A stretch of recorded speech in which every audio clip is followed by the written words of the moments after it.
Michael Jackson, when he died in 2009, June 2009, he was $550 million in debt. Because, you know, he's a big time spender. You know what his post $600 million now. No.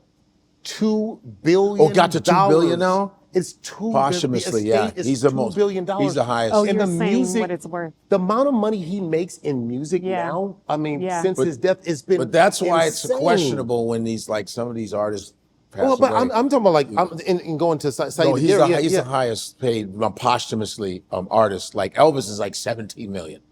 Michael, it's just so I can only imagine what Saeed Garrett is getting. If you wrote one of his songs, it's amazing, and it's just like you just never know, and you never know like what your path is or what is going to be that thing that clicks. Yeah. If it's like out front or behind the scenes or what it is,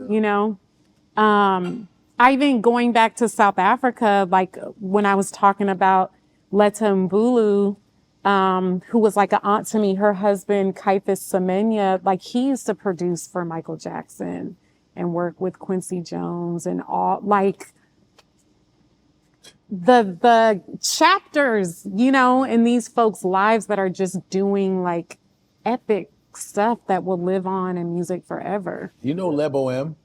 Yes, I do. That's family. Yes. That's family. Wait.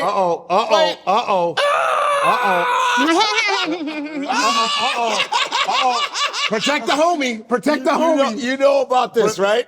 Yeah. I know a little bit. You know about this? I know a little bit. I've been texting back and forth with him. Is Lion King fiasco? Lebo Hung is like family to me. Okay.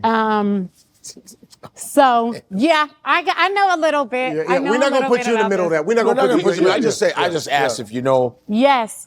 No, and this is what I will say. Okay.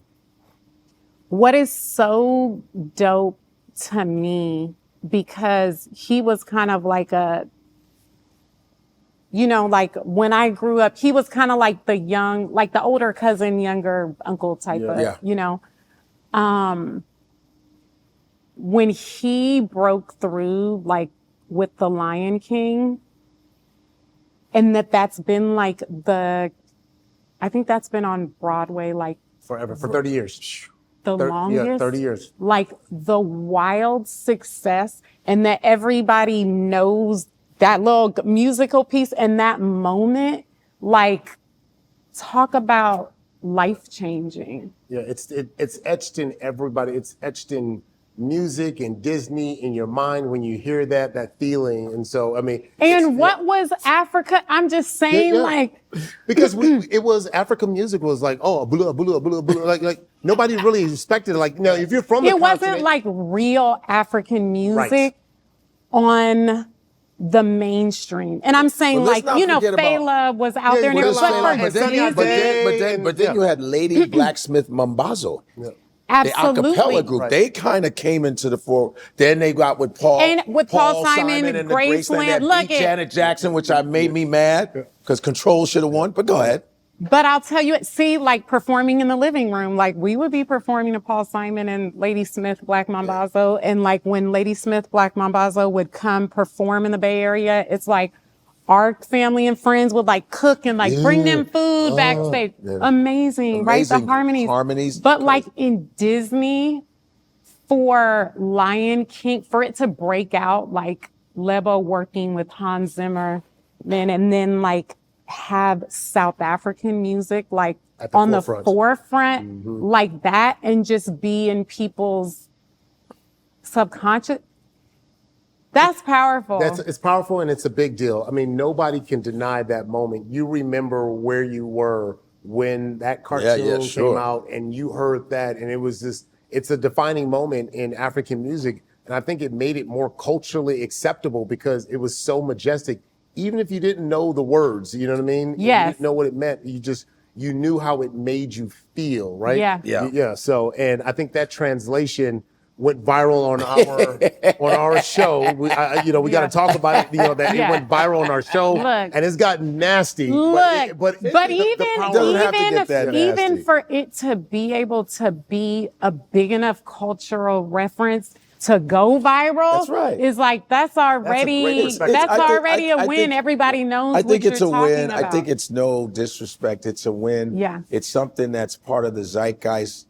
It's like making fun of Tony the Tiger. Great. It's part of culture. It's pop culture. It's not, and for whether it's somebody, oh, thank you. Whether it's somebody painting because we're artists, comedians are artists. It's art form. It's the hardest art form. Yeah. But for some reason, you can paint something about that. You can sing something about it. But if you joke about it, then we're pieces of shit now. It's like, no, that's the art form of comedy. It's kind of a compliment in a way. If it can be so big that you can. Yeah, and it's so innocent, and it's like comedy is deconstruction of things. Yeah. It is what it is. That's the art form. There's nothing you gonna say to me on how to do it if you don't do it. Yeah. But I'm not saying you can be irresponsible in your art. You can sing the wrong thing, you can paint the wrong thing, but most of the time, it's what it is. It breaks things down to the simplicity and going, yo, can you believe? Yeah. And it's kind of like, once again, like with the subtleties, right? It's like maybe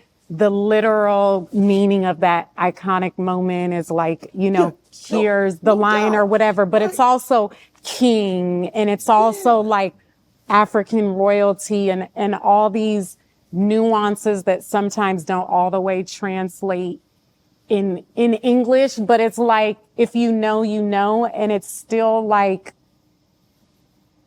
a source of pride. Yeah, like clowning or not, it doesn't really matter. It's like, it's pretty dope. I hope Level M, I've been texting with him back and forth. He should come. I hope, but I would love to get him on our show because I think it is time for his voice to be heard on this side. Obviously, we heard the other side. I think all of them should be but for you to be our first South African and and